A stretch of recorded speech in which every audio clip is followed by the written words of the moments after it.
So Best Self is based on positive psychology, and positive psychology is the study of what makes us thrive. It's what makes us have that very strong and deep sense of well-being. Two researchers, Christopher Peterson and Martin Seligman, identified 6 virtues and 24 characteristics that people possess who have this strong sense of well-being. And then they took that research and they validated it in over 40 countries. These things are things like hope, gratitude, curiosity, love of learning, bravery, citizenship, teamwork. I'm sure a lot of you are thinking, well, couldn't you just put nutrition in the circle, or sleep, or exercise? There's so many different things that we all want our students and ourselves to flourish in. But the beauty with Best Self is that it provides a foundation, a universal foundation that you can apply to math. You can apply to eating better. You can apply to getting involved in that fitness program at the rec center.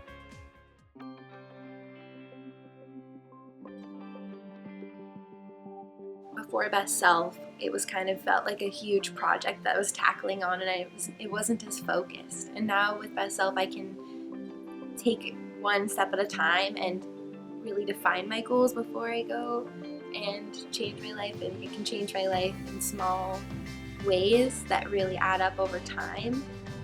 And so I've been seeing a lot more self-improvement from using the model.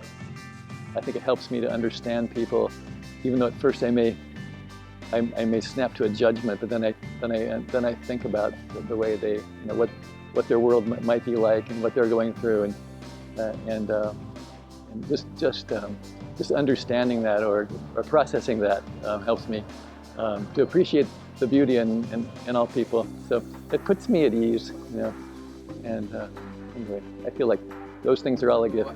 Going to Shoreline and then going back to Western, the one thing that's really helped me with the Best Self is improving my academics. I had not gotten A's in a really long time on my exams before, and so being able to get an exam so far on every test that I've got put in front of me this quarter has really made a tremendous difference on my GPA and also my self-confidence, and I really have a lot to thank for the Best Self, just because I could look at what I needed to improve on every week, and that really helped me.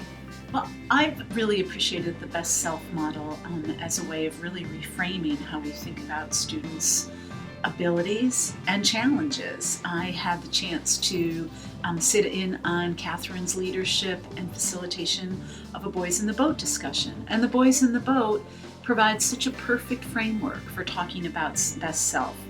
The boys, the coaches, all the folks who supported them, really that kind of resiliency, that kind of leadership, being able to overcome difficulties, really pulling from deep inside of you to be your best self. Quiero hablar hoy de Best Self y cómo me ayuda a mi vida. Para mí, Best Self es como una guía que me ayuda a estresarme.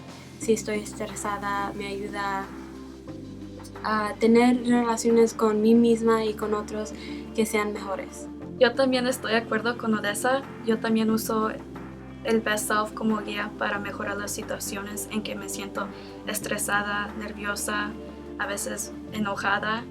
Well, I think the most interesting thing that I thought of over the week in thinking about this was just how much attention that it brought to just my everyday, day-to-day life.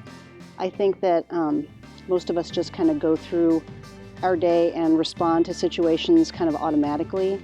And it really made me think about what was happening and what was coming up.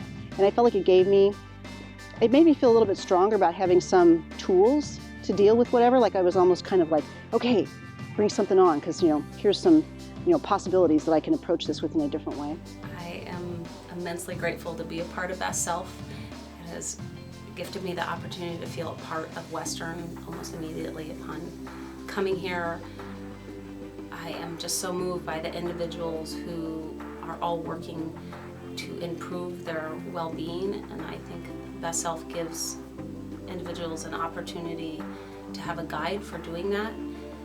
I'm totally convinced that Best Self is one of the many reasons why this campus lives up to its mission of developing potential learners and very healthy community. When thinking of the best self circles and the underlining traits, I was really challenged to dive deeper and find more meaning out of my schoolwork. And one way that I did that was by choosing the trait under the wisdom and knowledge bubble, curiosity. Becoming more curious about what I'm learning and seeking greater understanding in what I want to learn and how I can apply that learning to my life. So I've been using Best Self as a way of connecting with my students a little bit more. I've always been looking for tools of ways to connect with students. And a big part of being a good teacher is finding new tools and new ways of doing things. And the Best Self is a great way of giving me more tools in my toolbox for being able to talk to and interact with students. That's probably the most important thing. So like one of the things we've been doing with them is I take working with my graduate students, and we meet every week, and we've been using Best Self to designate sort of different topics for the week on ways that we're interacting. So it gives us a way to interact it gives us a way to interact on the kind of science we're doing, but also to make sure that we have a human connection along at the same time. And Best Self's been very helpful for advancing that kind of goal. And so I think, just to keep it short and simple, I take the initiative to smile and say hi to everyone I pass, whether it's coming out of the bathroom, the hallway, going to break, and I think it makes a difference, So, a smile goes a long way. It does, so thank you. Best Self is very simple, and it really is about how we can be our best self, which is moving and changing every day because we are fluid human beings. So Best Self to me is about how we can be the very best we can be, but it's also about humanity. I think if we all practiced our best self, that this world would be a better place. Well, for me, I know that Best Self is a really great way of having reflection. I keep it right here in my notebook every time I open up my schoolwork, but I see it, and for me, I don't necessarily like to set intentions as much, but I really enjoy just looking at it and seeing as a whole and remembering that I do actually have all of these characteristics. And it gives me a chance to, even when life is hard, when I'm studying for a test and things are difficult, I can remind myself that I am still brave and courageous for working on my assignments, and that's one way I really love to use Best Self. Yeah, I love Best Self as well. Works for me. It really helps me as a tool to be introspective, kind of slow down, take some time out of my day to reflect on some of the characteristics that'll help me really get through some hard times, like finals week. I know if I have a particularly hard finals week, I'll lean towards characteristics like perseverance or things like persistence and also self-regulation, because sometimes I can kind of work myself to the bone and I need to take a few steps back. I keep it's on a magnet on my fridge. When I get my cereal in the morning, I'll see it and just kind of keep it in mind throughout the day.